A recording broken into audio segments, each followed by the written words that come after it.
Good morning. Welcome to this very untypical meeting.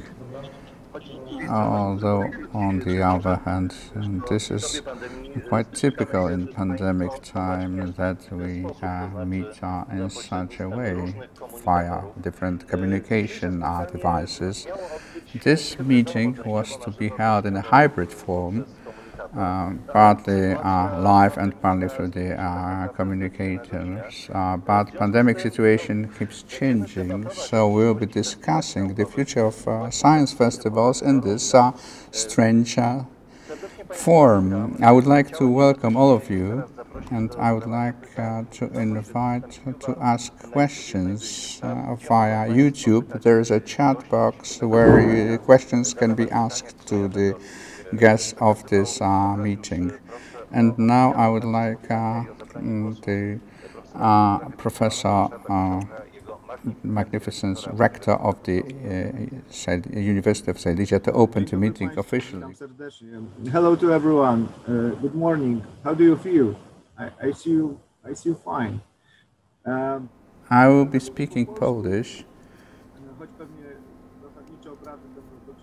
although we will have the discussion both in Polish and in English. We are prepared to do it both ways, and we understand each other, which makes me quite happy.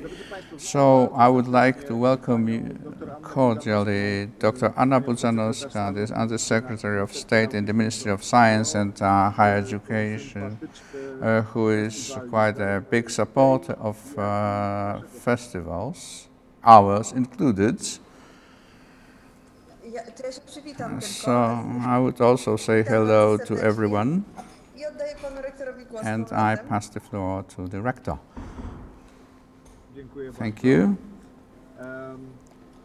I would like to welcome very warmly Dr. Annette Klinkert from the European Association of Popularization of Science. Hello, Annette. My warm welcome goes out to Amanda Tyndall, the director of the Scientific Festival in Edinburgh. Hello. And as well, I would like to welcome very warmly the director of the Festival of Science in Göteborg, Jenny Turner. Hello. Hello, hello. Hello. And all the friends of the festivals and supporters of the festival idea in Poland. Ladies and gentlemen, in various ways we kept repeating that science is the most important social good thing, and this is one of the intangible goods that humankind has, and good science, we kept repeating, should serve people. Festivals of science came from the conviction that we have to explain science, which is more and more specialized, more and more complex. We have to explain it to people who use science, who have it next to them on everyday basis, but who also find it more and more difficult to understand because of its level of complexity.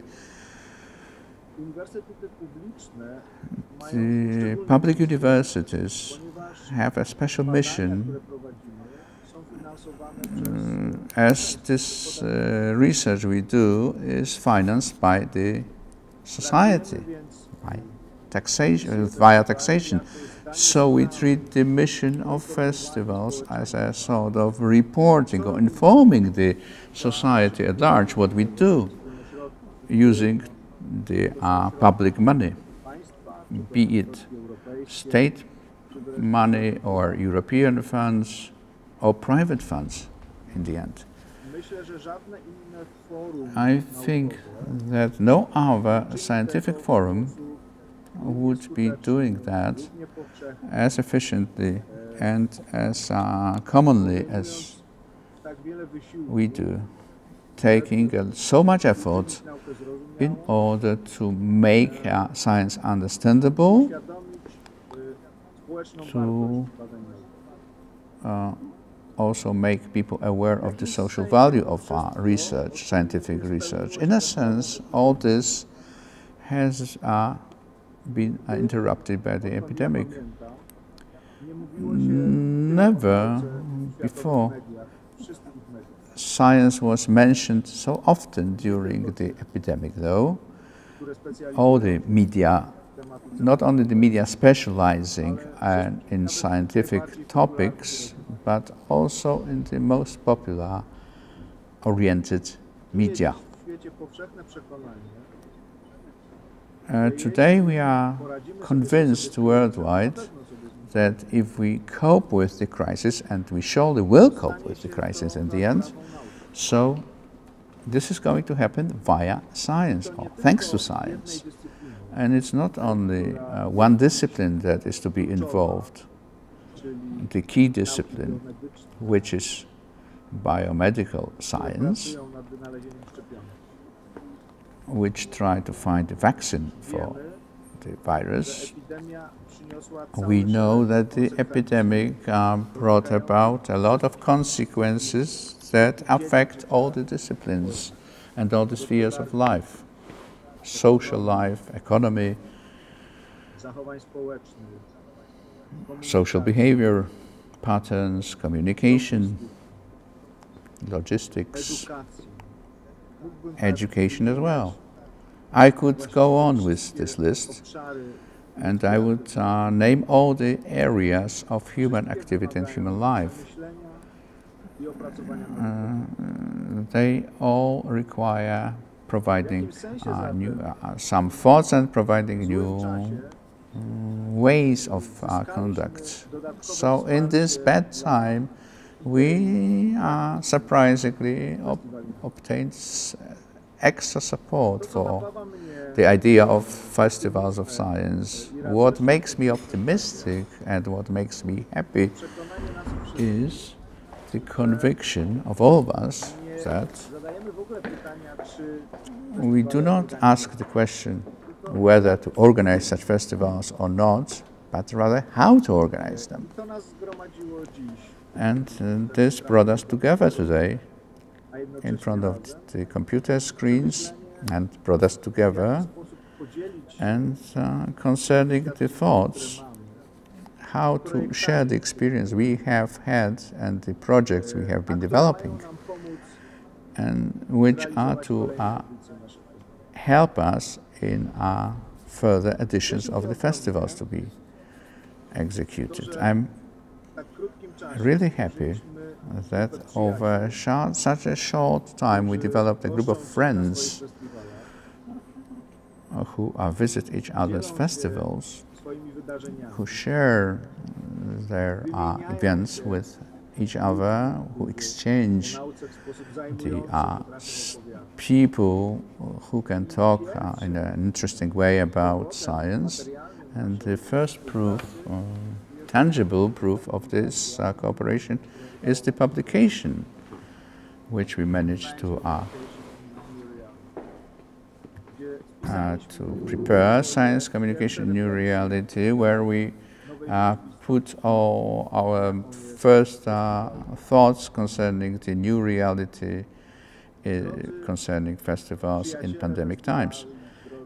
Dear friends of the festival, dear ambassadors, dear organizers of festivals, I would like to wish you all good health and strength and optimism in thinking that science is the best thing that humankind has, and I would like you to have a lot of energy so that our further editions of festivals could be continued. We will be visiting each other anyway. If the situation allows it, we will come to the festivals. If it doesn't happen, we will use a technology for that purpose. Technology is also a sort of scientific salvation in the situation of crisis. A lot of health to all of you and all the best. Let's be together now and in the future. Thank you very much. Thank you very much, Professor. Now I would like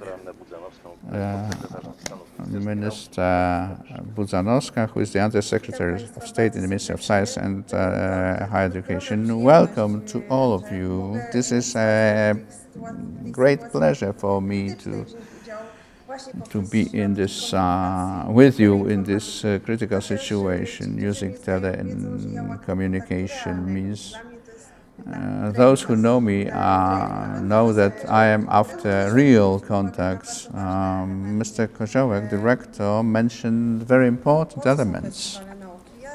Why we have festivals of science. Let me point out one additional aspect which in pandemic time, which affected the entire world, gives you additional value or added value. So fighting with fake news is the most important thing. And nobody has better knowledge than you do concerning how to fight fake news. And this, I believe, is the biggest value in the time of crisis. So fighting with fake news and verifying the data that is spread in social and medial environment. The second thing is you are one of the most creative people I happen to know. So you will be showing or indicating new trends in reaching to the general public. This is also a value that is of importance because all the event industry is in crisis now. And as Professor Koziołek mentioned, this is also a chance to use what civilization has at hand concerning ICT and internet. The festivals which were regional or local in the past and are unique, now they stand the chance to be noticed international. We should catch that opportunity and use it. And I believe you are all huge added value and we'd like to support you in all possible ways. And I wish you success in this difficult situation.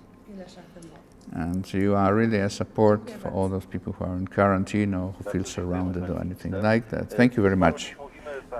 Thank you very much, Minister. We have been talking a lot about the publication which has already been shown. This is the science communication and how to organize festivals in the pandemic times. Let us say something more about it. Now Dr. Mikołaj Marcela, who is the editor of that publication, he's a Doctor of Humanities and he's a coordinator of the Humanities and Social Sciences of the Silesian Festival of Science, and he's also an assistant professor at the University of Silesia. He's also a writer, so let us have a presentation from him. Good morning. Thank you very much for the invitation to the meeting and for giving me the opportunity to speak about this publication. I was to give a short introduction, and Dr. Koziołek told me to come to any event with well prepared, so I have a quotation from Harari's book. This is the 21 lessons for the 21st century. This is about resilience and which seems to be quite on time. This is about education. The Festival of Science deal with education. This is as the tempo of changes increases, not only the economy would change, but also the sense of being a human being would be changed. The Communist Manifesto already announced that.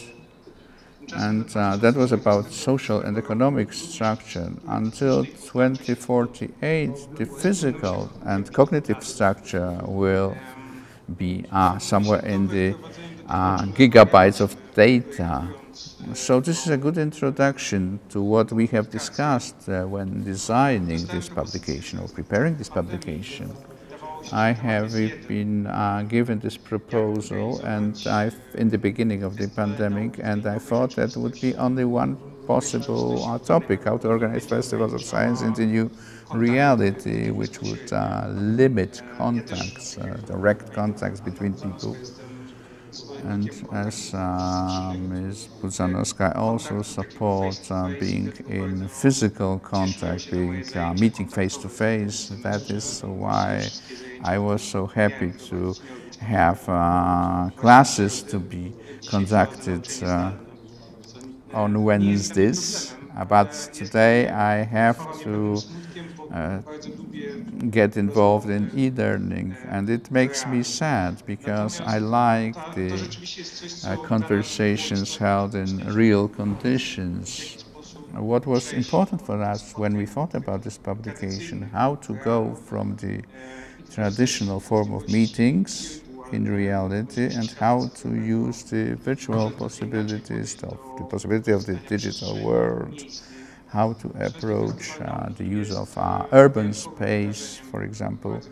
The Silesian Festival of Science is a unique event for many reasons, mainly because of the space where it was held that made it an outstanding festival, as all the participants, whereas if it was a rock concert or a pop concert, there was this feeling of big crowds that came to celebrate science together, to discover new things, to find about new knowledge, etc., etc. And we had to think things over from the perspective of global perspectives, and other festivals were also considered. Not all festivals are the same as we organize. So I would not like to keep you too long in my initial speech, but two important things I would like to mention. I am a writer, and this year I had already 3 publications, and the fourth is upcoming.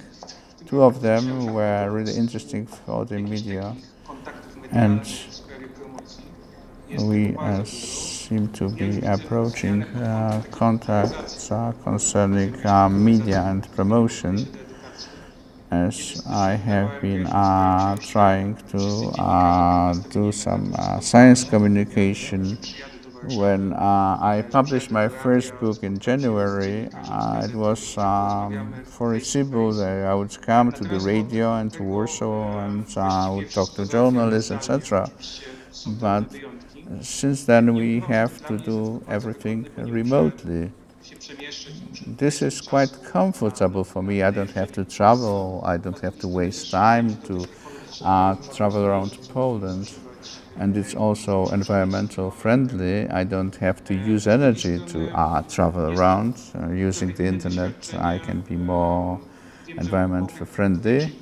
On the other hand, this is an experience because I can reach a bigger group of people. I can see that in reality and in digital reality, people are more keen to ask questions, they are more open, they are not so restrained as when you meet them face to face. And this seems an interesting experience because they ask very direct questions, they discuss with each other in their comments. So we have quite a different approach. We have exchange of thoughts, which we might have been lacking during the festivals of science, because we are fascinated with the event as such. And what Ms. Budzanowska mentioned concerning fake news, this is something really interesting, because on the one hand, this is a world where we speak a lot about science, but we also encounter various theories, myths, fake news, which are as intense as the other more scientific part. So we have a lot of different theories, pseudoscience, mythology getting involved, and I see this is a positive thing as well, because for a long time we have been interested in the reality where we functioned. In the new situation, a lot of us are entering the digital world. We go to webinars and we have very much access a lot of access to the webinars and other events. We have a lot of feedback. On Sunday, last Sunday, I heard an interesting discussion concerning the Silesius Poetical Festival, and one participant was from our university, and there was a lot of knowledge exchange in intense discussions.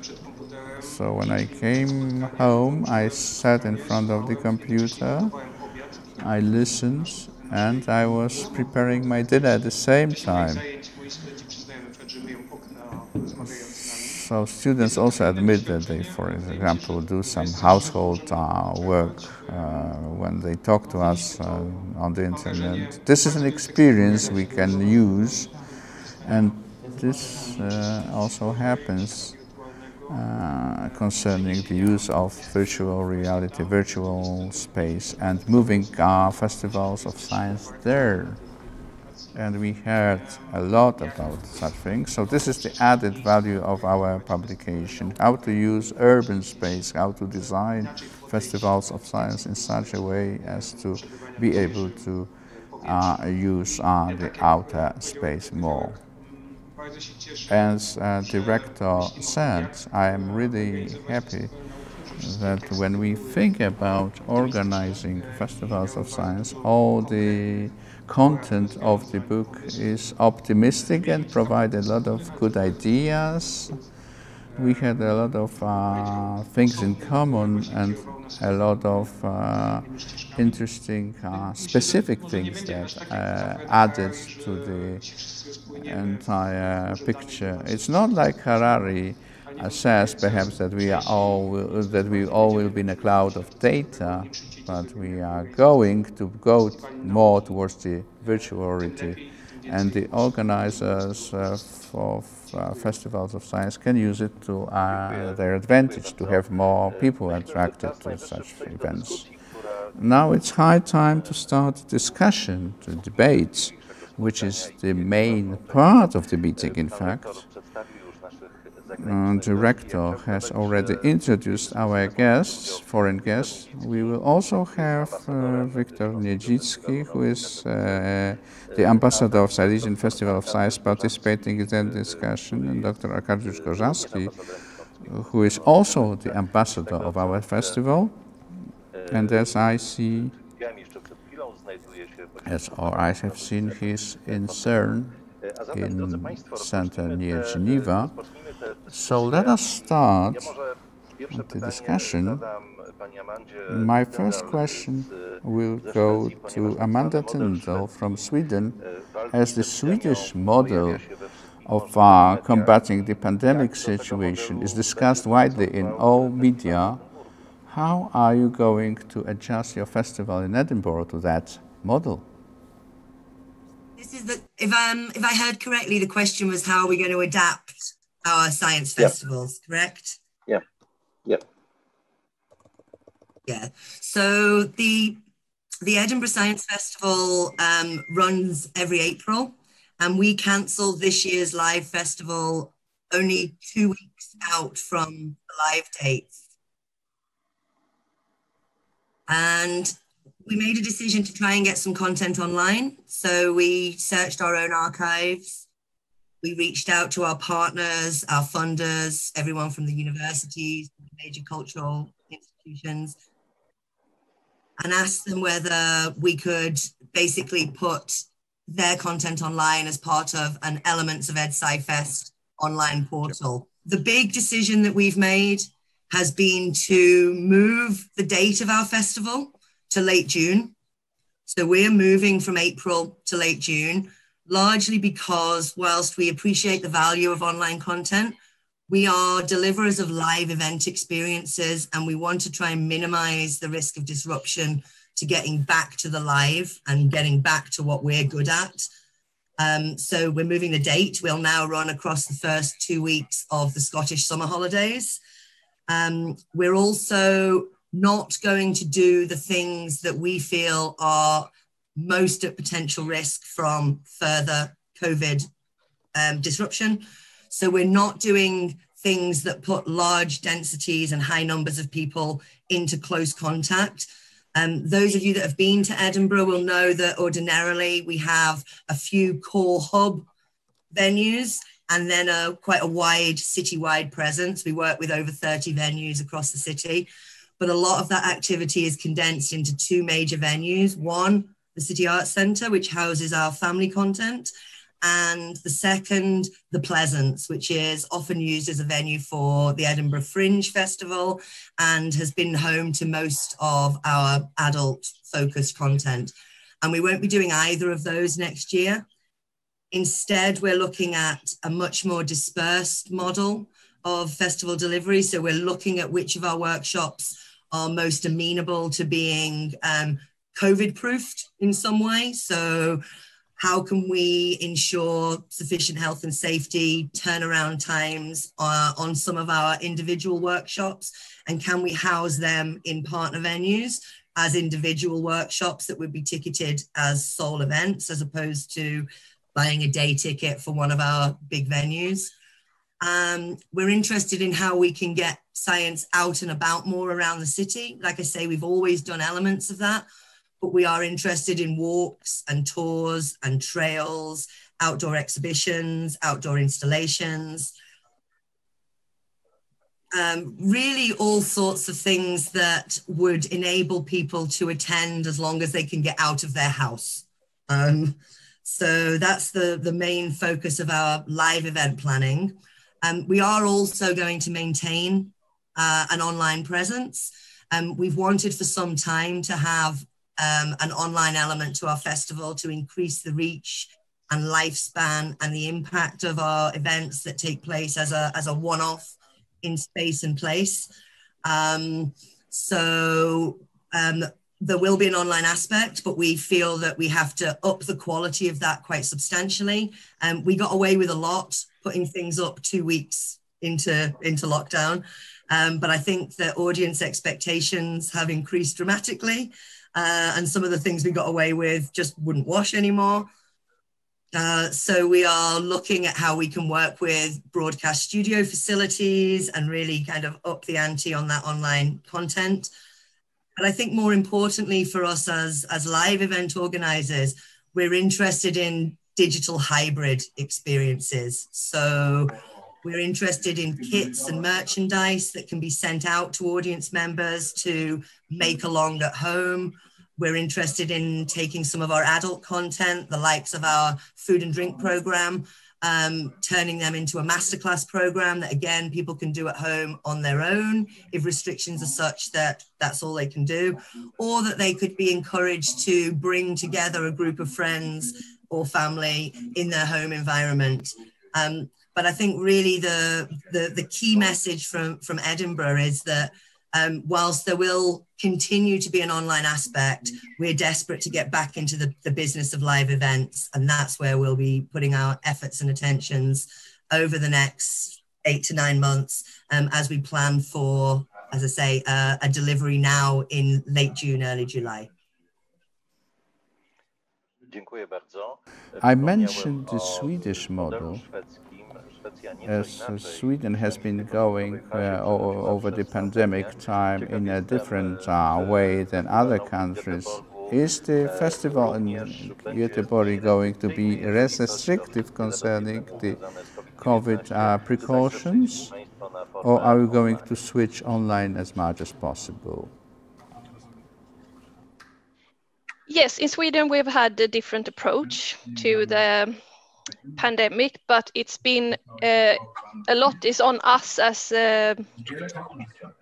people of Sweden to make our own judgments in a sense, but it's very restricted. So for example, we also had our festival in April and had to cancel it very close to the event. But we decided quickly to move the event to October instead. And we decided to go online totally, 100%. And that was because we don't want to encourage anyone to meet up, and we want to be responsible in that way. So it's not in Sweden, it's not less restrictive, it's just more we use common sense in a way.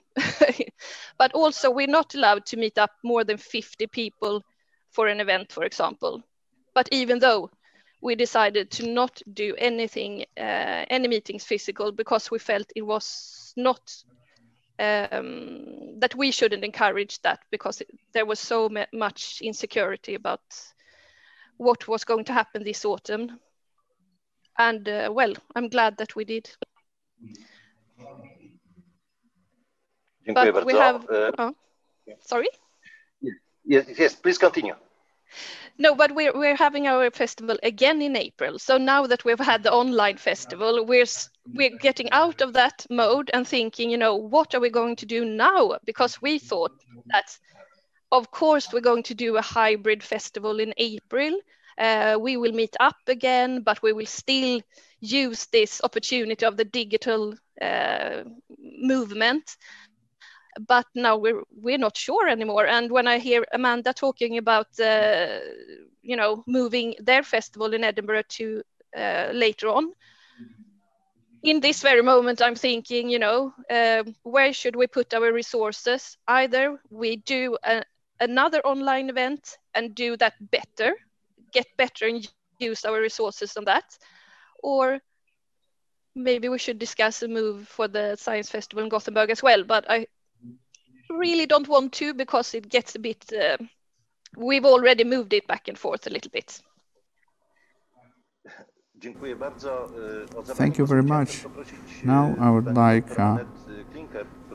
Annette Klinkert, who is from the European Association of Organizational Science, because the European Science Engagement Association, this is a new situation, and perhaps new strategies are being developed in your association.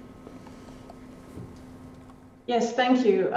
Yeah, maybe a few words about what you see is the European Science Engagement Association. We are a network of around 120 institutions who either organize science festivals or other public engagement formats, because the variety of formats that are out there in these days is very large and has grown over the last years and is growing on a weekly basis while we speak, because this challenge affects all of us around the globe. So our community is now even more connected than ever before, because we are all really suffering the same problems at the same time, and we all share the same visions, sharing, as you said before, that science communication is even more important than it has ever been. So there is a lot of recognition for the importance to share what science can offer, but also to engage with different people on challenges that are to be solved.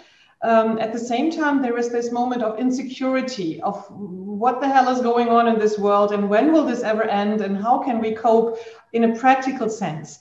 At the same time, while being the director of UC, I'm also the CEO of a company called City to Science, and we organize science festivals in urban environments. So I'm one of those partners of those UC members as well, who organize science festivals. A large one is Science Night Ruhr, for example, in which 8 cities participate at the same time with 400 scientists. We've just developed a new concept for a city in which science will be used as an exploring element, where smaller groups of people discover their own city by exploring it in smaller groups. So the one perspective is the large European community. And what we share in these weeks is a sense of, let's take this as a break. Let's not just pretend that we can move everything online, because we're not the digital experts. We see this sense of digital fatigue. People get tired of even more digital meetings. but take this difficult time to reconsider our strategies, to look at what's happening right now in the way science communicates the pandemic, learn from it, and then redesign our science festivals for the new era. And this seems to be a model that is working for a lot of festivals, which often have been running for about 10 years, and they need to be reshaped, because it seems that this old model of promoting STEM, of promoting physics and math and engineering only like a marketing effort, seems to be a bit outdated. To me, it seems that science should be more seen as a partner in solving today's problems and challenges. In the pandemic, we could see that science is not a religion, is not the only voice in this large choir of people trying to find a solution. So we need scientists, we need policymakers, we need engaged citizens, and it's not enough, as we all know, to simply inform the public, to give them information, to tell them science is fun and you can just do experiments and the world will be a greater place. No, we see it's a very difficult negotiation of different of facts, but also of people with certain behaviors, of different risks that we need to balance. So science can contribute, but science is definitely not the problem solver alone. So we shouldn't preach science, but we should be engaged in dialogues more than before. And I think that the digital sphere can offer these dialogues, but using these urban spaces is something we should focus strongly on, because the urban spaces have challenges we can take up, have a history we can take up, have locations we can use. So instead of creating festivals which could be moved like a UFO from city to city, because they basically exist of white tents in which people do experiments, I think we should profoundly reconsider what we're doing in these times. And since no one is really pressing us to do another large-scale science festival with thousands of visitors, we can now be experimental enough to try out new formats with lesser visitors, with really new concepts. And this is the time, if we don't do it now, we won't do it in the next 2 years. Thank you very much. And now I would like to ask Wiktor Niedzicki, who is one of the most known science communicators in Poland. He has visited more festivals than we all together have. How do you perceive the future of the festivals of science? Do we go online? Do we go for a change in the break? So, first of all,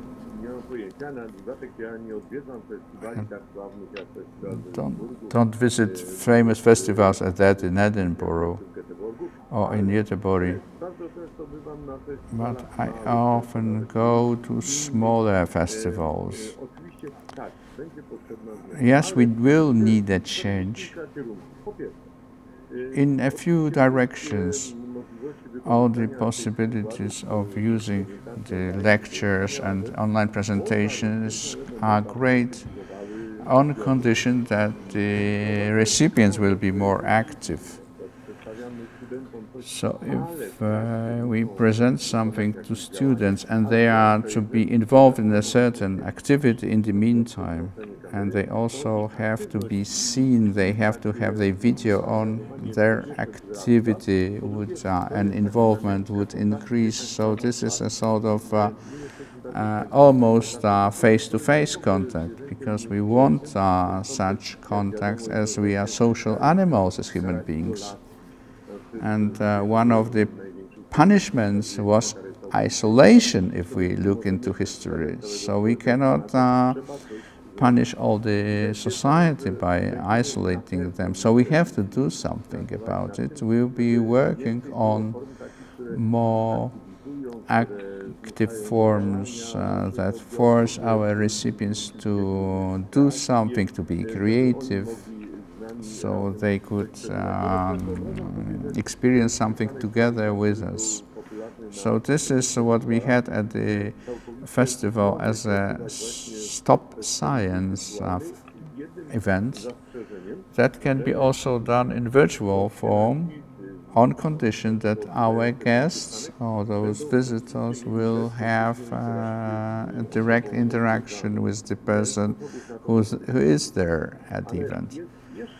And another thing, which seems quite important to me, people are becoming sad because of the unfortunate situation. So we'll be looking for things that give us more joy and satisfaction.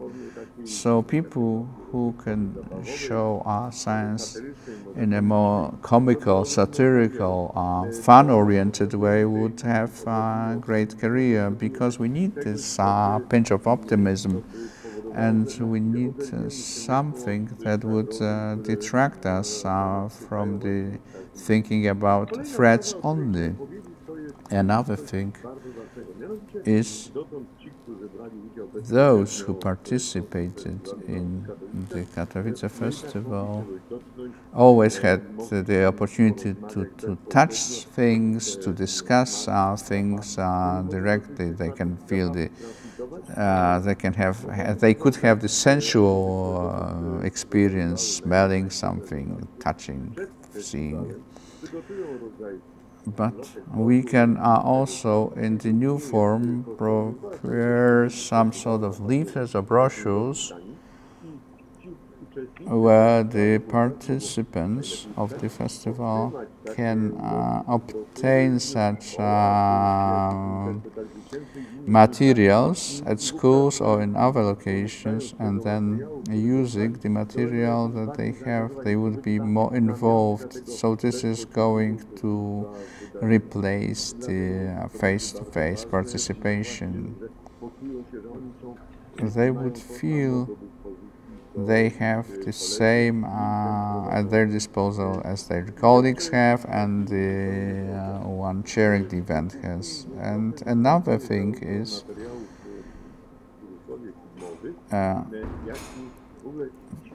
video and audio materials. I feel we don't have that much of such materials, so during the new festivals we should come back to it, something that improves our mood, something that makes us think about science in a better way. Thank you. Thank you very much. Now I wanted to ask Dr. Gorzaski, who is in our CERN center. When I was in CERN, I remember there were all those tours visiting the center, and we had lessons of physics conducted there. You don't have tours anymore, do you? Yes, good morning. No tours, and this is a big loss for the center, for us, as we cannot host those tours, and for the tour participants as well that would have the opportunity to visit the center.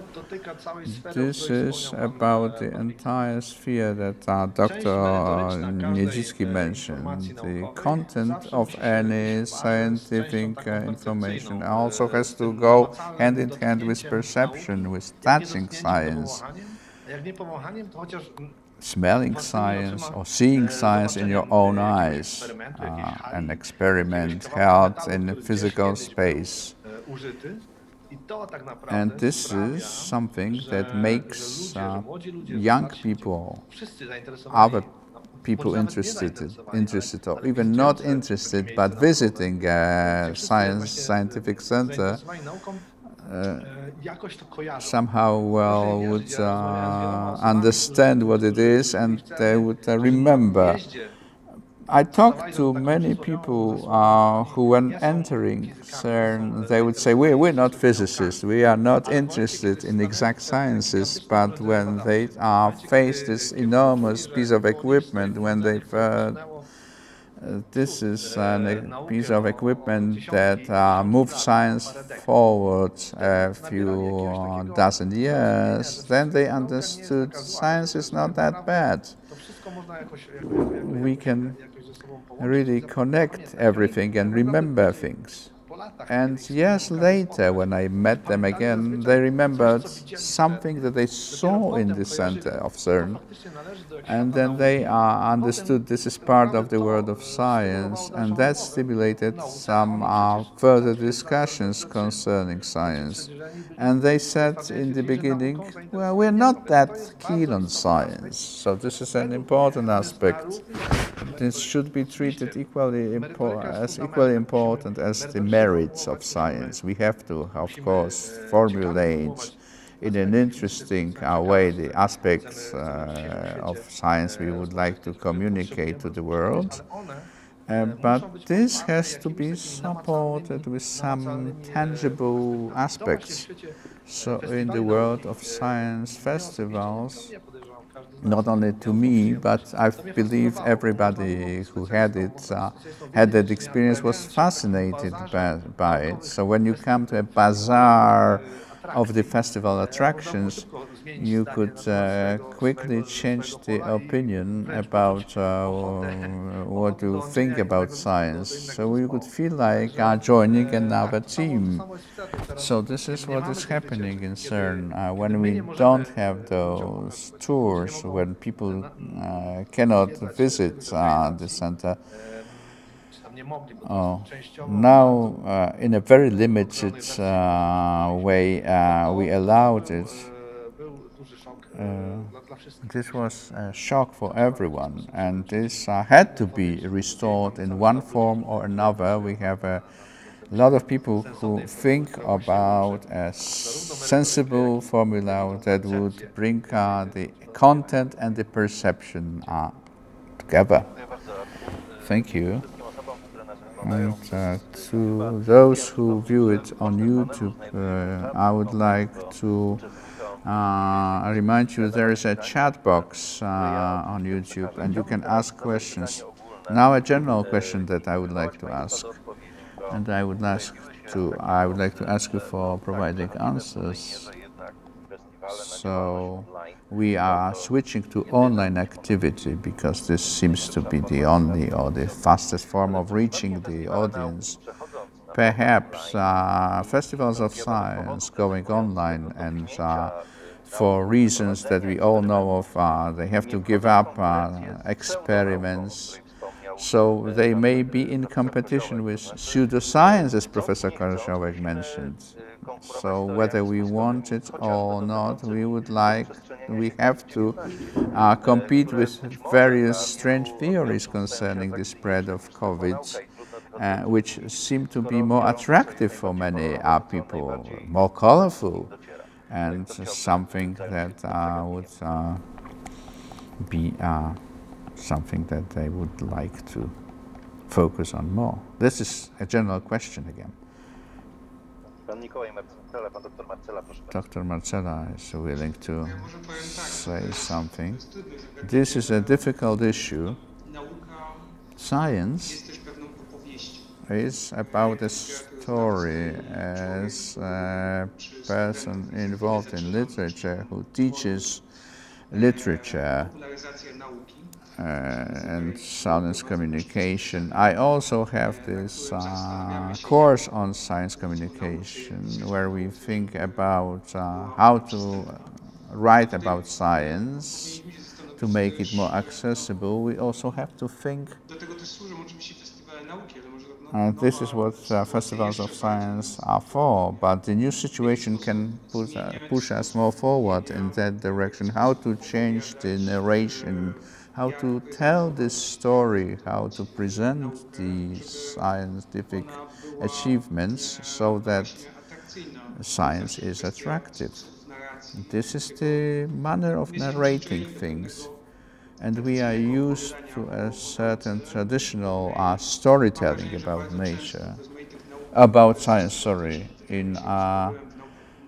This seems to be quite difficult in humanities because we were so fascinated with very specific terminology and the specific phenomena which we believe don't need to be explained because for us specialists they are obvious. And this is a large field for all the science communicators to develop. And for humanities, this is a big field to be explored. And the question is how to tell the story, how to create a story which makes sense, that answers the questions that everybody has. Pseudoscience uses the discovery of science, so this is like a parasite living on the analogies and models that have been developed in science. So it distorts the way of communicating. This is what virus does, and it's a sort of mutation of science, which is more attractive because it's more simple, and it refers to our fears and our anxieties, our desires. And now the question is what to do with science to tell the story in a different way. And that is what I teach students. We need to simplify the narration, but we still have to focus on the proper content so we can reach out to people and change their way of seeing reality, and we can promote various scientific tools, but we must be willing to do it, and we must notice certain problems. Thank you very much. There is a question from Karolina Laszczyk watching us on YouTube. This is a question to Jenny Turner. You mentioned you are going to improve the form of festival events. What would these changes refer to, and what they should be like? Hello. Yes, so you're asking what we're going to do to improve the festival if we're doing it again. So digital, I'm assuming then. Yeah, well, I think we need to work a lot more with taking even, it was important for us that it's interactive, all the digital content was interactive, but we're going to work with that even more time, more closeness to people or in between people. We want to work more with the connection, the community feel. How do we make an online event or a digital event? How do we make people feel included and feel like we see them, that we're here together? Kind of working on that human interaction thing. And also we need to use our resources in a good way. How do we communicate when we have a screen in between and technical problems appear?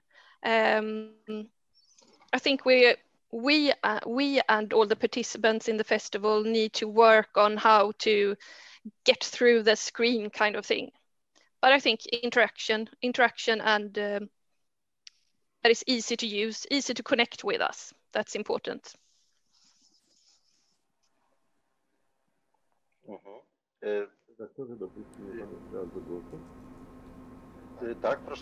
It's Victor again trying to speak. I may be speaking too fast, but let me draw your attention to the fact that the methods of contacting the recipients have to change substantially. We got used to Teams, Zoom, and other such tools, but our recipients are initially quite satisfied, but now they are not going to be too happy. We have to do a lot of more work, much more work. I've been sitting in my private studio with a lot of equipment around me, and I have noticed that for those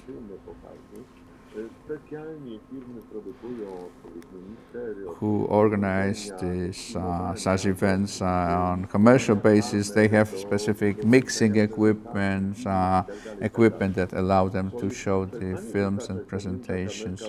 It's not enough to have the camera in your laptop and a mic attached. People will demand much higher quality, much more developed visual and audio part, and this is connected with expenses. expensive not only for the festivals, Legion Festival, but also the university. We will have to provide the lecturers with specific tools. We have to instruct them how to use the tools properly. This is not going to be very simple, and otherwise they would have problems. So there are many such challenges that we haven't recognized. Nobody has tried it before. In panic, we started the Skype, Teams, Zoom, our methods of communication. Now we have to take the next step. That is to improve the quality of our message transmitted. Otherwise, we'll scare our recipients and listeners. Thank you. Annette Klinker first, and then Mr. Kozarski. Dr. Klinker to speak first. I think when moving to the digital sphere, we need to be aware that we're not just competing with fake news, because these are everywhere. They're in the media, they're on the marketplace, they're in the buses, they're everywhere. So it's not just digital, but in the digital sphere, we compete with professionals who know how to use these tools in a very exciting way. And the danger is that we do something that we are not familiar of. But the even worse danger that I see is that we fall back into approaches that we have left behind long ago. This deficit-oriented model of informing people, of teaching them, of providing information, of showing glossy signs. This is what some people go back to. Like they go back to these like preaching, to having even recorded talks, recorded panels, very old-fashioned models that we never used in our science festivals, but that we suddenly start using again in the digital sphere. So I think we should again rethink fundamentally what we try to do. Do we want to engage, or do we want to transmit a message top down or even one directional, which is no longer the idea of transferring science to a different public? What we did as an experiment in times of COVID was to have a makeathon on the topic open public places. That was our topic. So what we would do with the open spaces when we cannot meet, how can we transform our cities? How can we work together with scientists on this topic, with urban planners, with architects, with sociologists, with retailers, with people who lived there. So we had a multi-dimensional format, which was mainly digital, but also people meeting on the ground. And it was a very engaged meeting space in which people were creative in front of the screens. So they prototyped models, they used Lego, they used Play-Doh, they used videos that they created. They came together on Slack as an online dialogue tool. They shared what they have done. We came together on 3 days, working in different challenge rooms, coming together, sharing what we have done together, sharing results, further developing them, then again, prototyping. So that was a totally new format, which none of us had ever done before. And we were all thrilled by the results of seeing that we can actually work together and not just transmit knowledge. And I think for the science communication community, this is the time to really be careful not to go back to deficit-oriented models of teaching people in a very, very old school way, because most of what we do, even if we are good speakers, will be utterly boring. Let's just be honest. It's not compatible to any gaming stuff that people see. It's not compatible to any well-designed websites by really good communicators. So let's not even pretend that we can offer a festival online, which is just as exciting as a World of Warcraft next door. So just let's not do it, because the young people will just laugh at us. They will just say, come on, you old chaps, try to be really innovative. We are not in this field, but we can bring up new formats of engagement. And this is what I mean by trying out something, be experimental. And it's so much fun if you see how you can work. We had students in the room, we had musicians, we had people from the local pubs working together. We had these architectural students. They were international. Some were working in German, others were working in English. Some were meeting in a beer location or on a local square. So let's be experimental, but let's not ever pretend that we can move the stuff that we did before into a digital sphere and then say, okay, you can print it and use it in schools as well. I mean, this will never work. Sorry for being so pessimistic, but I'm optimistic towards new formats. Jarku, mogę teraz?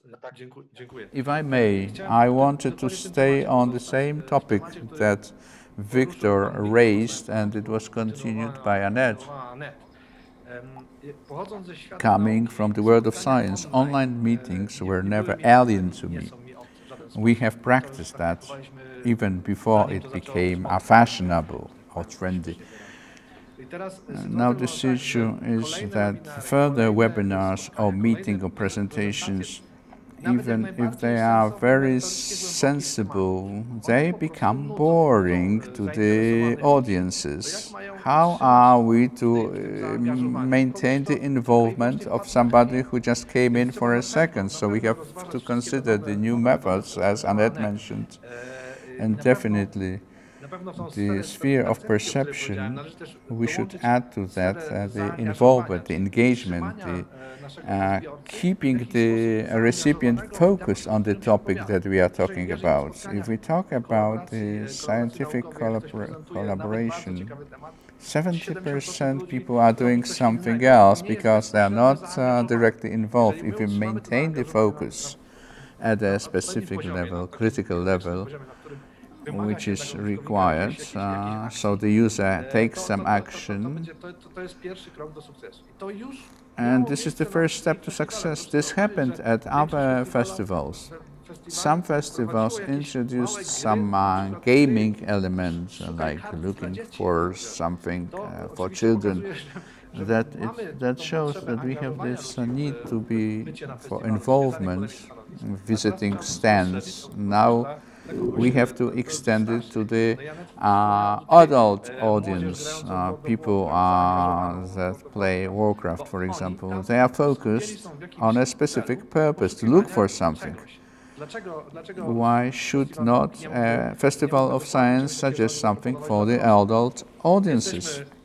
We are surrounded by scientists and the world of science. Let them have a scientific task to be completed, and around that we can build the scenario of the festival. Thank you. Thank you very much. Doctor, now it's Amanda Zindel, who also requested to speak earlier. Hi. Yeah, so just to pick up on a few things, I'm very much in Annette's camp by way of being quite excited about the possibilities that exist for us to do things a little bit differently. Certainly coming from a festival like mine that's been running for 30 years, sometimes it became quite difficult to break away from what you're used to, from the tried and tested. And actually, there are bits of the festival that I've been dying to get rid of for a while, and this is proving to be my opportunity to at least trial that in an atmosphere that people are supportive of. I think there is something to be said for these dispersed city models that, by way of engagement professionals, we are always talking about how we reach new audiences, how we reach the underserved, the disengaged. And yet we often try to do that by trying to bring people to our science rather than taking science to people more in their home environments and their home communities. And I think one of the areas of interest for us is how we can work more closely and more meaningfully with our community partners, the audiences that are underserved by way of be it socioeconomic or geographical distance or any of these things, and looking at how we can work more meaningfully with them. So I do think there are some exciting potentials there, but it's very much about getting back to the live. And a second point, picking up on Victor's points, and actually that I mentioned earlier in my introduction, we do feel as if we will be judged against online and broadcast providers in the online realm, and that we therefore do need to up our game by way of quality. And I don't know what the situation is in each of your countries, but one of the areas that's been identified in Scotland and in Edinburgh in particular, which has a very strong festival culture with 11 major festivals each year is that no festival is an island. And we're very reliant on an ecosystem and an infrastructure of event suppliers, AV technicians, providers of venues and event structures that may not survive and come out the other side if they don't get A, more support from government, but B, more support from their normal partners. So we're currently exploring with some of these AV and technical providers what they can do by way of provision of broadcast studio facilities. There's a lot of pivoting happening in that event supply chain area that I think it's probably worth just referencing because it's likely to affect us all. It's certainly a real concern in Scotland. Thank you. Let me give the floor to Mr. Jurczyński from the European Challenge, who is with us. As we mentioned, this interactivity during this year's festival, remote control of robots would be very interesting. Just to make things easier, I'll speak English. Okay, I will switch to English because there is little time. So yeah, this year ERC event was very hard to organize because it's mostly organized, consisted on teams coming from all around the world to participate in robotic competition. This is one piece of our event. So we had to quickly change to, organize a special platform for doing it. But coming back to what Victor said and what all my previous speakers said, I think that the approach, because these online festivals, I'm afraid will stay with us for some time, as I can hear what is coming from the science part of researching this COVID pandemic. So our approach this year was to think about this event, not about lectures event or something like that, but about morning TV show. Morning TV show. Why? Because in morning TV show is usually like 2 days of few hours of live, interactions, discussions, guests coming to the studio, etc. So what we did this year, we changed our focus to, okay, we are doing a morning TV show that will last 3 days, 6 hours every day live. How to do it? First, we had to think about what will happen when someone will, get sick or could not join us, his connections will be broken or something like that. We had to have replacements. Sometimes of, pre-recorded interviews that we can quickly switch and put in another time of program. And we had to also have some kind of movies, we had to put in the program quickly. This way, we ask for support people who made a TV before, who made a morning TV shows. So this was a new part of our staff organizing our event. This was a completely new. Second thing, we had to think about, it's not only 3 days of our festival, but we had to prolong it to always 1 week. Why?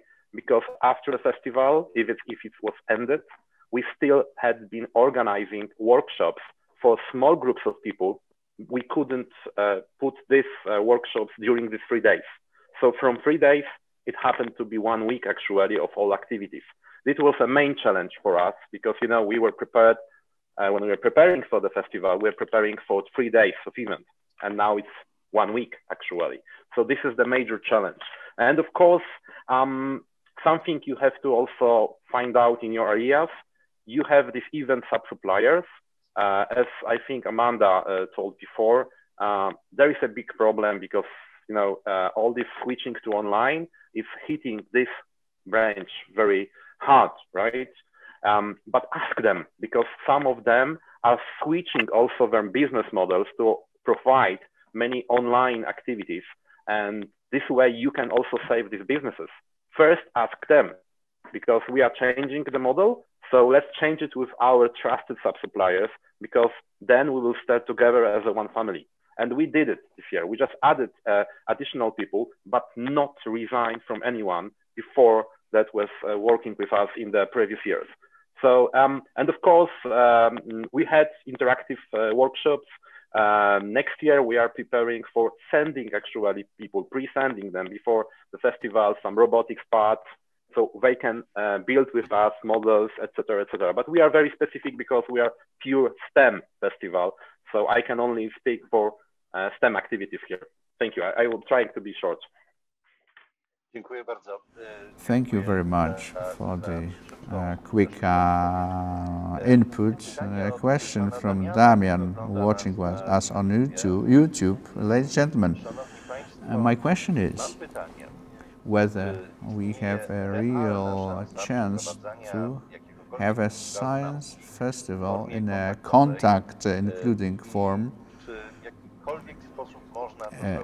in a safe way. That is, physical contact, I presume, was meant in that question.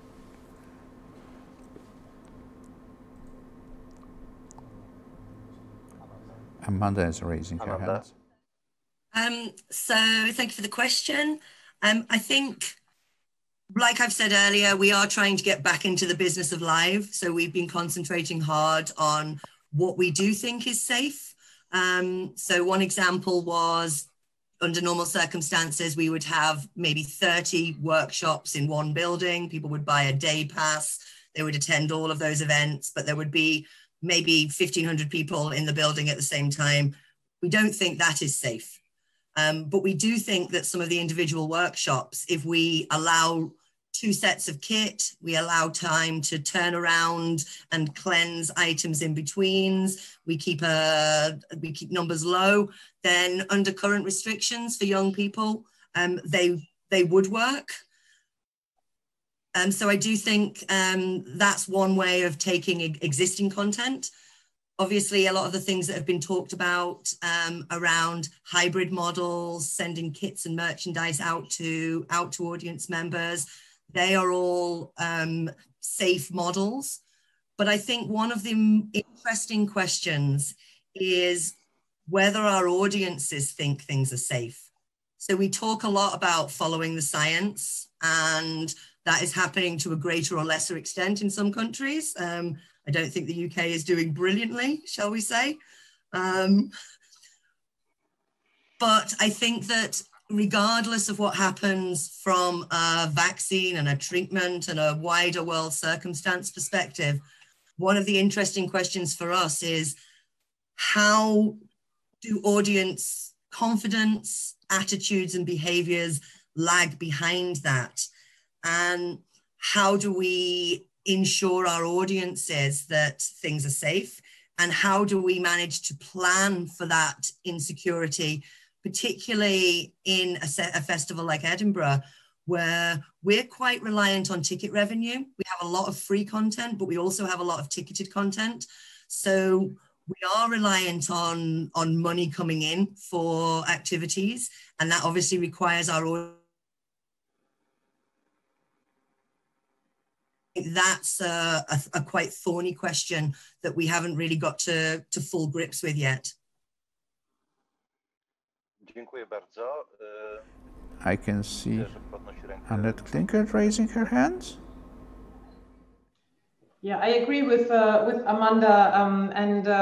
The Science Festival in Edinburgh was actually always the role model for us to start a new festival, which was spread out over the whole urban area. And this, I think, is the opportunity we have now. So in the festival that we have designed now for our neighbor town, we focus, I don't know if you can see this picture here. You can see an explorer, and the topic of the festival will be exploration science, Expeditionwissenschaft. And the whole concept is designed so that small teams, families or teams of 10 or 20, whatever is allowed in the pandemic, will be explorers in their own city who will go on a mission to discover different venues, different topics. So you would have small audiences who register in advance, so you know where they are and who is moving where. They move to different places, they get in touch with different actors, and we have no large stage at all. We have no large getting together of people in one venue. So the original idea of science festivals where you have shows, people celebrating, is not working in these times, but these little tours where people also wear certain exploration kits or hats or whatever, so you can see them moving around the city. And you can adapt the festival to the changing conditions. So you could have exploration camps where you have talks in a park or in a tent, and you're very flexible. But what we found now, we have a very motivated team in the city, including very different partners from culture, from policy making, from universities. What we shouldn't do is call it a festival, because the moment you call something a festival, every alarm will rise in a city. There will be no funding. Everybody will say there's no time for any festival at all. So if you don't call it a festival, but call it, we don't have a new name yet, maybe we just call it Explore Science or something, then you can use and test these smaller formats, even in times of the pandemic. This is what we're doing now. So instead of offering this large festival, we will do tiny bits and pieces in the town. And we already have the acknowledgement of the city marketing, who will take up these tours in their promotion of the city as a city of science. So the benefit is not just having a festival, but having all these multifaceted tours in different venues, which you can use even beyond the festival.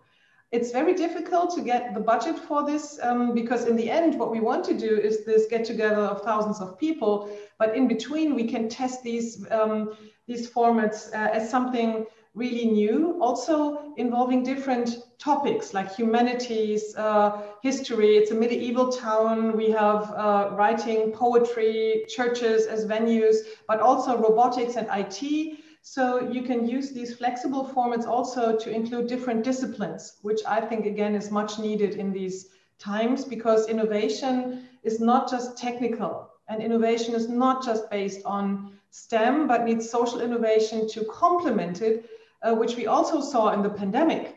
It wasn't just technical solutions that will lead us through the crisis. I mean, we need vaccination, but we will need social innovation to find different models to get together and to meet. And yeah, I'll stop talking, but it's, I think there'll be ways outside of these large gatherings, which are not just digital. Yeah. Dziękuję bardzo. We have an information from a post from Petra Karnetova from Czechia. Thank you for organizing this conference and sharing your observations. The largest Czech Outdoor Science Festival was to take place for the 10th time at the beginning of September, and we were forced to do it online. It was quite a success. Our site was visited by thousands of people who participated in the competition, but nothing to compare with outdoor event. We couldn't see sparkles in the eyes of our children, no joy, no excitement. I definitely agree with Annette Kinkert. It's a step backwards. It's passive, even throughout we did our best. We need to rethink our ideas. I would like to cooperate with you on the European basis. Feel free to contact me, etc. We have also information from our viewers from YouTube, and I will switch to Polish now. I would like to know the idea of the speakers concerning the presentation of science in the form of play or fun, omitting the challenges and difficulties. I understand that it would distort the reception of science, and it would not be cheating, because society would always look for simple answers to very difficult and complex questions. How to maintain that balance in the present situation? Anybody would like to develop on that?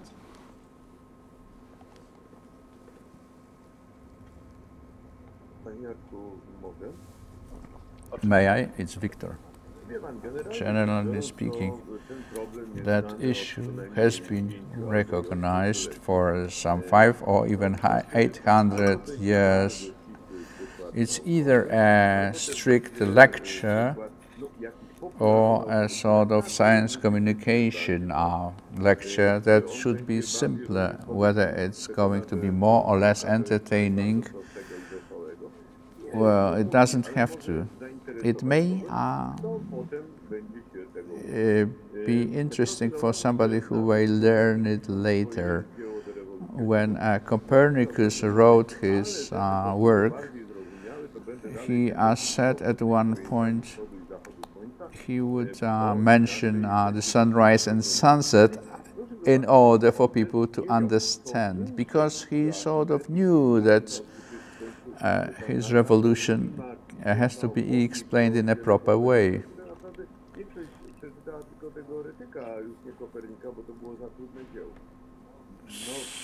So we are somehow trying to explain and translate the science.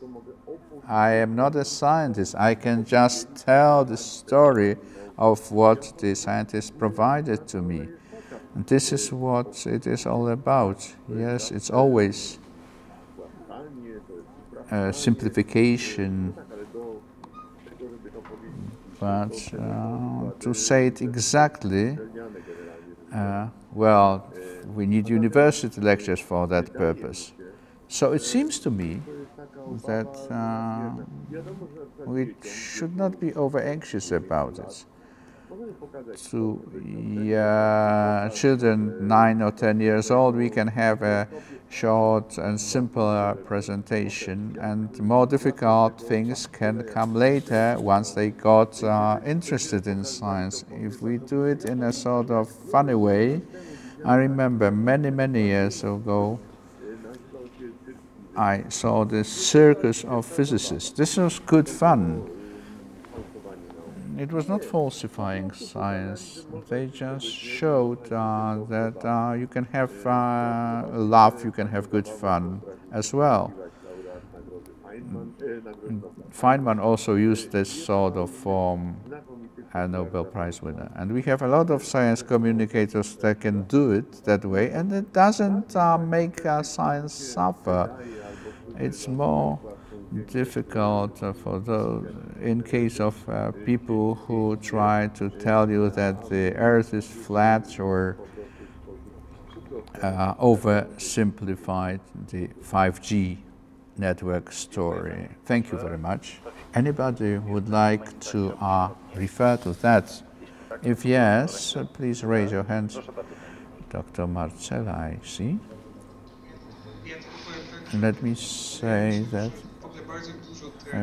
we lose a lot because we treat science too seriously. I am involved in education, and in education we have been seeing for a few years now that children have less and less time for playing, for having the approach to education in a serious way.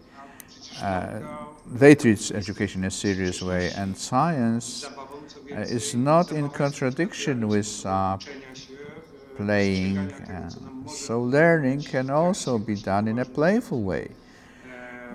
Otherwise,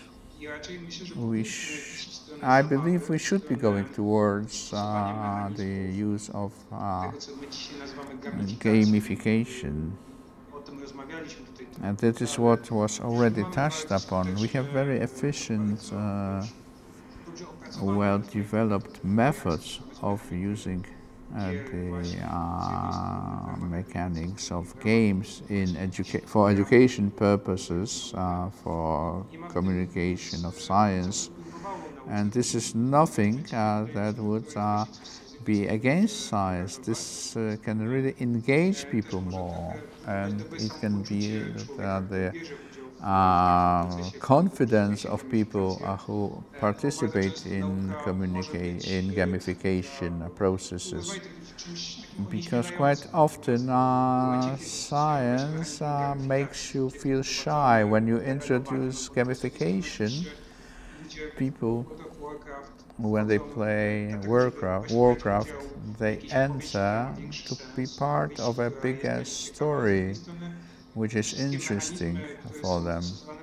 And the mechanisms used by games, the mechanism of leveling, we feel more and more powerful, and this should also be used for the good purpose in taming the serious science. So I think we need more fun, more freedom, more gaming elements, gamification elements in this, in that respect. And this really works very fine in festivals of science, at schools, universities are also applied such mechanisms, and they happen to work quite well. Thank you very much. Perhaps that could be a good idea, that part of the festivals could be organized, perhaps not in Warcraft, but in Minecraft. Quite a lot of young people could be interested in using that for the physics. Let me also say a word as an ambassador of the Science Festival of Science in Silesia. I have experience in science communication. In Katowice, we have this Museum of Computers, Museum of IT. That was a social initiative. At that museum, before the pandemic, was visited by school groups which found out what old computers looked like. They are not shown just behind this glass window. All those machines are still working. And as we don't have a proper method for disinfecting such old machines and the keyboards, so the museum was forced to develop within a few weeks' time a sort of TV morning show, which is to our program broadcast on Monday evenings. So this was rather a supper television than morning television. So it's a group of people developing a show about old computers, and I am 100% sure that such a show wouldn't have been developed if not for the pandemic, because it would take much more time to organize. And here we were forced by the situation to develop something completely new, which I hope is going to survive after the pandemic. Do you have any experience in your festivals, in your initiatives that were positive and happened because of pandemic?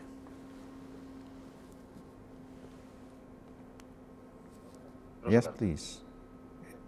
Jenny Turner has the floor. Thank you. Well, one thing that was very positive for us was that, for example, we arranged a few conferences, and one is for teachers, and we can see when it comes to the teachers, we're a national festival, but it's much more difficult for them to be free to travel to Gothenburg and go to that conference. So the people who came were from southern part of Sweden and not the rest of Sweden. But as we got online this year, we suddenly got contact with the teachers from all over Sweden, from up in Lapland to the southern parts, and it was, from 240 different cities in Sweden. So that's something that I think also we have to include when we think about the hybrid festival in the future, that some online events are more suitable for different reasons, because it's more difficult to get, for some people, it's more difficult to travel and get the time off to attend a live event. So that was very positive for us. So we are going to continue working with that.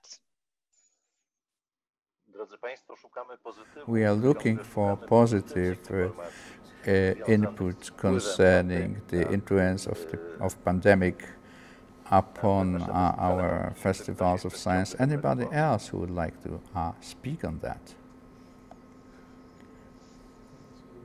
Amanda. Proszę bardzo. Amanda. Yeah, just to add to that, not a very practical example because we had to move very quickly and only had 2 weeks to put content up. But I think, as I referenced earlier, one positive to come out of it, certainly for me, is to get a little bit of space to explore what we might do and what we might do differently. That we often don't get that time and space in an ordinary year and an ordinary world. We're so committed to keeping turning the wheel on our annual festival that I do feel as if the pandemic has given us a little bit of time out to start considering what the alternatives might be and to look for those positives. And then Annette's talked about this a lot. So yeah, more nebulously and more philosophically, I think there is some positivity around opportunities to explore. And I think this concept of exploration keeps coming up. Annette's talked about it a lot with the events that they're doing. And I think it is giving us the time and opportunity to explore a world that we are very familiar with, but to look for the points of difference and to see where that might take us. Dziękuję bardzo. Annette Klinkert.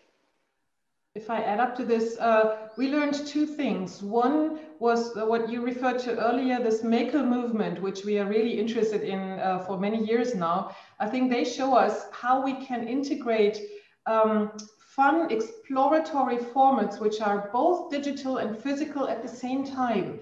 So the makers show us that we do not need to differentiate between a digital world and the physical world, but that it's about bringing both together in the Internet of Things, but also in the way we work. So the Maker Fun we did just emerged out of the pandemic. I think we would have never done that online without the pandemic. And we learned a whole lot of things about new digital tools, about working as a community, co-creating online. So this is something we would have never done without it. The second thing is very different, but it's that suddenly a lot of universities want trainings for their researchers because they see how important it is that they can communicate, that they can engage with different publics. And we offered trainings all the time, but we have never seen so much response even from traditional German universities who are very hesitant to a lot of new formats of engagement. But now it seems the time that they see it's a need to train their researchers in how to engage with the public and with different communities, because they see some role models to do it in an excellent way. They see that it's needed for funding. They see that communication is key in many areas of academic career building. So suddenly the pandemic showed the need and necessity and gives them the time to do so, because they don't have to travel for it. They can do these trainings online and then integrate them later into a festival which may be running. But this is also something where I see a benefit in convincing academia that this is really something serious and not something that is only happening on a Saturday afternoon on the streets, but it's related to their career development and to their capacities. Thank you very much. Anybody would like to speak? Looking at the clock and the time that we have allowed for this meeting, we will be trying to get to a conclusion. Anybody would like to sort of wrap up this meeting?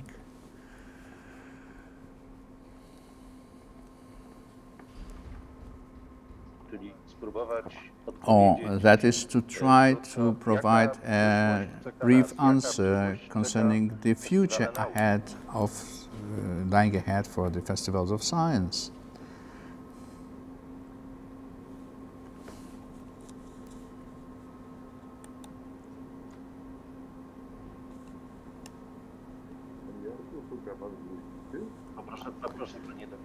You are looking. It's Mikołaj Marcela now. And then Victor. Let me try to be brief. It seems to me, if we are to summarize and put everything together, the nearest future for the festivals of science is to think how to use the tools. It's about how to use the tools, not just to communicate science, but also to involve, engage people in the process, and to be based on the interest and participation of people, rather an active participation. So we need to think about how to incentivize the participants to do more instead of being just a passive listeners or people watching what's going on. That would be the conclusion of in my opinion. Now, Viktor Niedzicki, you are looking for a fortune teller, but to be serious, first of all, we have to extend the technical possibilities. Here we may face a financial issue to have funds, university funds or private funds for the equipment. The other thing concerns the manner of communicating. You talked about training, involvement of people. Yes, that requires a lot of expenditures, in fact.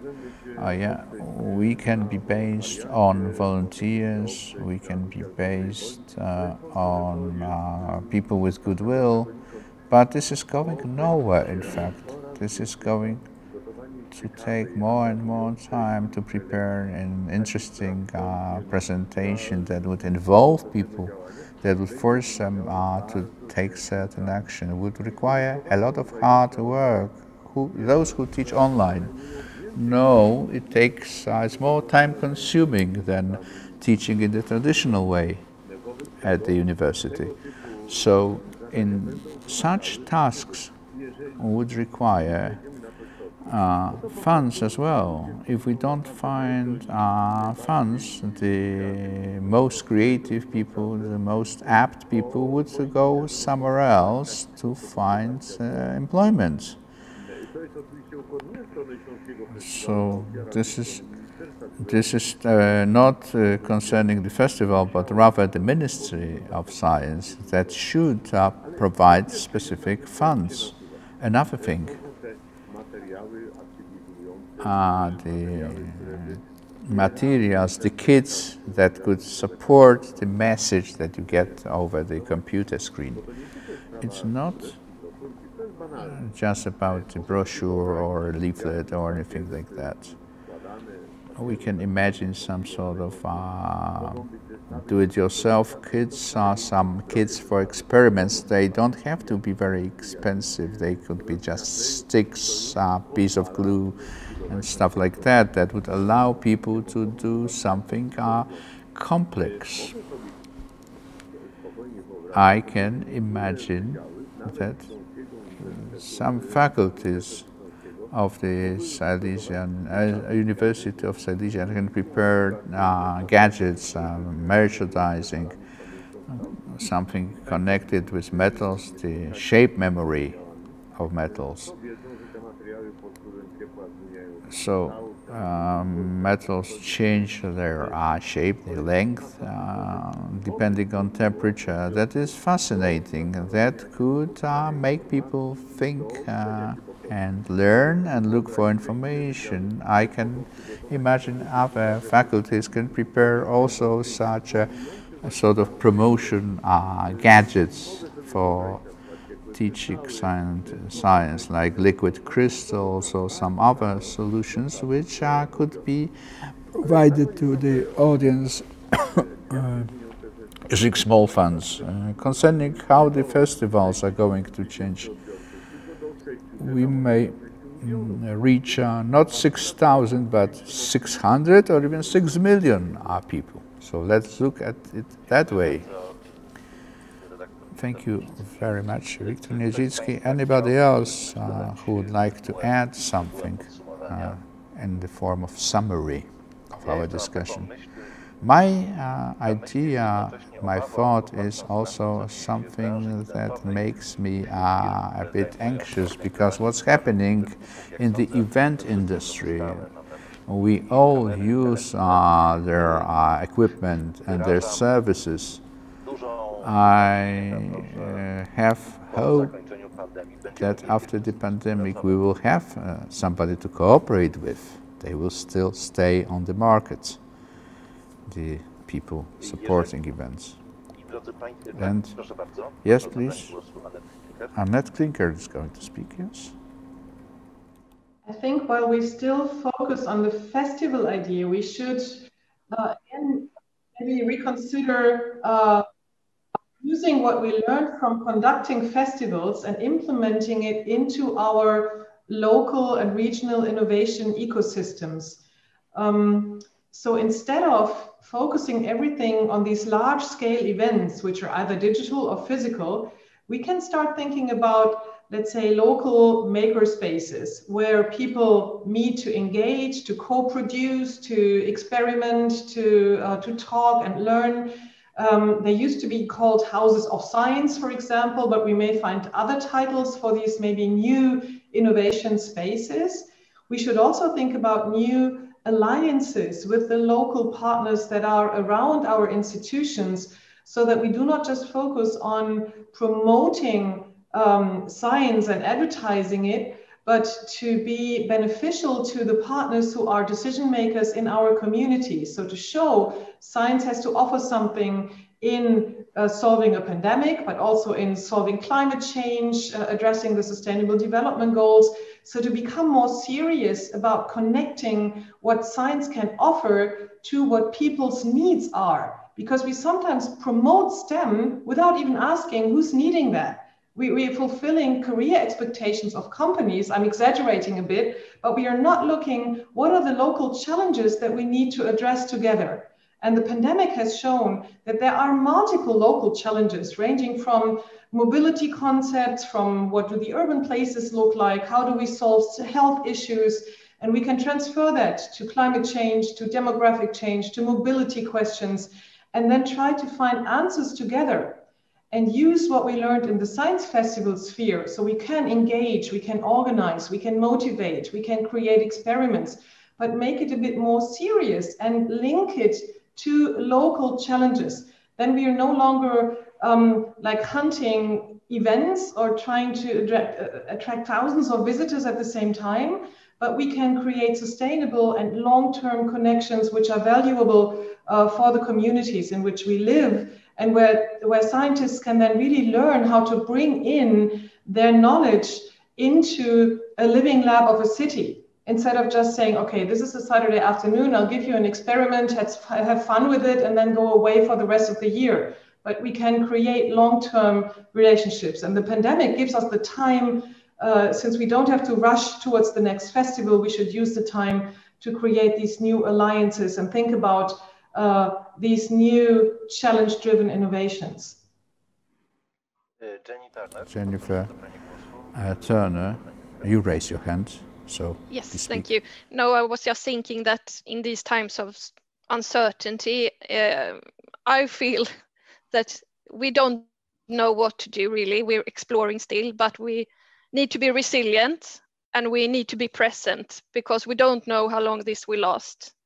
So yeah, be resilient and be present through all of this.